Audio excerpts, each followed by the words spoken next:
데이터를 다룰 때 꼭 알아야 할 가장 기본적인 개념, 바로 스티븐스의 4가지 측정 척도인데요. 오늘 이 개념을 아주 명확하고 직설적으로 설명해 드리겠습니다. 이것만 제대로 아셔도 데이터를 훨씬 더 깊이 있게 이해하실 수 있을 거예요. 자, 오늘 우리가 살펴볼 내용입니다. 먼저 척도가 뭔지부터 알아보고 가장 단순한 명명척도에서 시작해서 서열, 등간, 그리고 비율 척도까지 차례대로 올라가면서 어떤 정보가 더해지는지 볼 겁니다. 마지막엔 이걸 다 정리하고 왜 척도를 제대로 써야 하는지 알아보겠습니다. 모든 측정의 출발점이죠. 바로 척도라는 게 도대체 뭔지 그 개념부터 확실히 잡고 가야 합니다. 우리가 무언가를 잰다고 할 때 척도는 정확히 뭘 의미하는 걸까요? 네, 여기 나온 그대로입니다. 척도는 쉽게 말해서 어떤 대상의 속성을 숫자로 바꾸는 규칙이에요. 예를 들어서 학생들의 성적을 상, 중, 하로 나누거나 1점에서 100점 사이의 점수를 주는 것. 이게 다 정해진 규칙, 즉 척도를 따르는 거죠. 복잡한 현상을 분석 가능한 숫자로 만드는 첫 단계라고 보시면 됩니다. 자, 그럼 가장 기초적인 척도부터 시작해보죠. 분류의 기본, 바로 명명척도입니다. 명명척도는 말 그대로 이름을 붙여주는 척도입니다. 대상을 서로 다른 그룹으로 나누는 딱 그 역할만 하는 거죠. 사람들의 성별에 따라 남성, 여성으로 나누거나 혈액형을 A형, B형, O형, AB형으로 구분하는 것. 이게 바로 명명척도입니다. 이 슬라이드가 핵심을 딱 보여주네요. 만약에 국어책을 1번, 영어책을 2번, 수학책을 3번이라고 불렀다고 칩시다.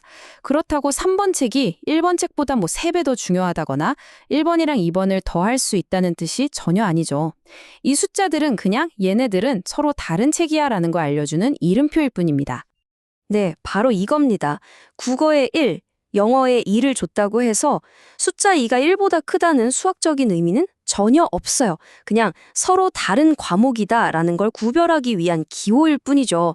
이게 바로 명명척도의 본질입니다. 구분과 분류.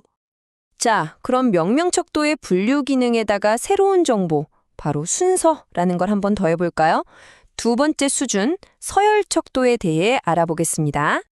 서열척도는 이름 그대로 순서를 매기는 척도예요.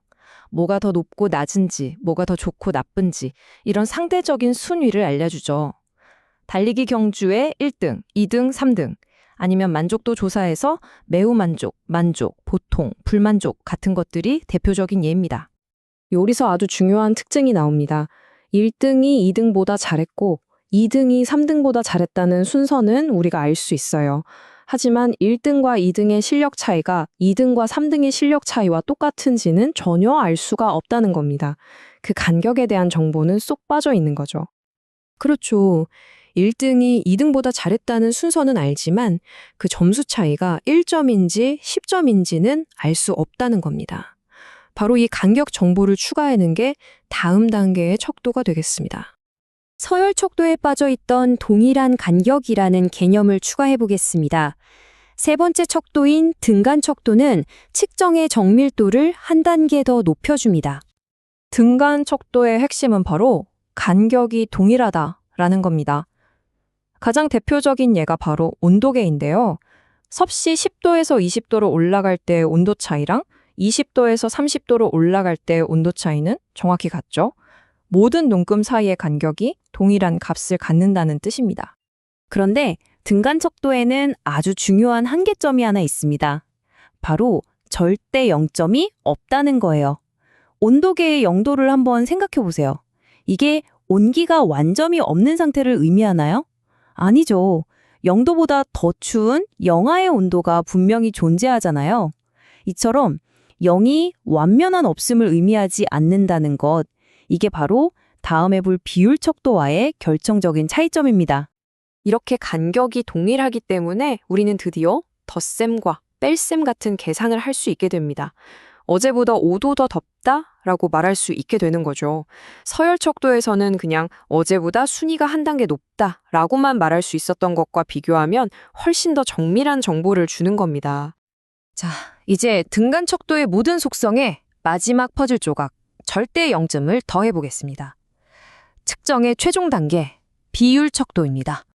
비율 척도가 왜 가장 강력하냐면요. 지금까지 봤던 명명 척도의 분류 기능, 서열 척도의 순서, 등간 척도의 동일 간격 특징을 전부 다 가지고 있으면서 여기에 절대 0점까지 갖췄기 때문입니다. 말 그대로 모든 정보를 담고 있는 완전체 척도라고 할 수 있죠. 이 절대 0점, 다시 말해 완전한 없음 상태가 존재하기 때문에 우리는 드디어 곱셈과 나눗셈, 즉 비율을 이야기할 수 있게 됩니다. 이 막대는 저 막대보다 2배 길다라고 말할 수 있는 거죠.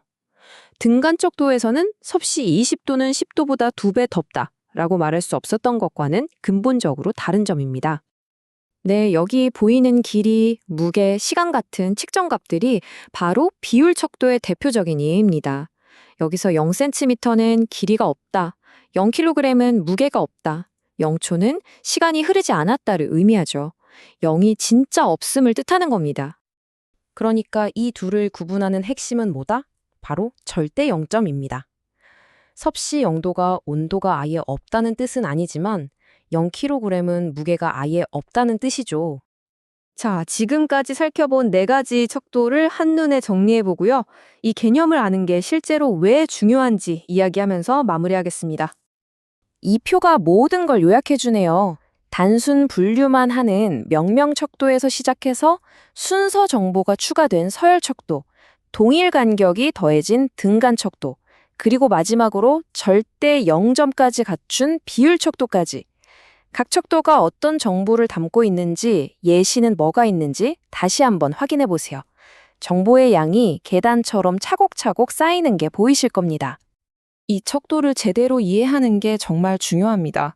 왜냐하면 어떤 척도를 쓰느냐에 따라서 우리가 할 수 있는 통계 분석이 완전히 달라지기 때문이에요.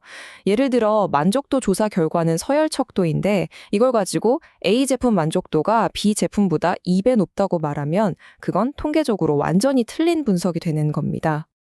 결국 핵심 질문은 이겁니다. 지금 여러분이 보고 있는 데이터는 이 4가지 척도 중에 어디에 해당할까요? 그리고 그 척도가 허락하는 범위 안에서만 결론을 내리고 있나요? 데이터를 올바르게 해석하는 첫걸음, 바로 이 질문에서 시작됩니다.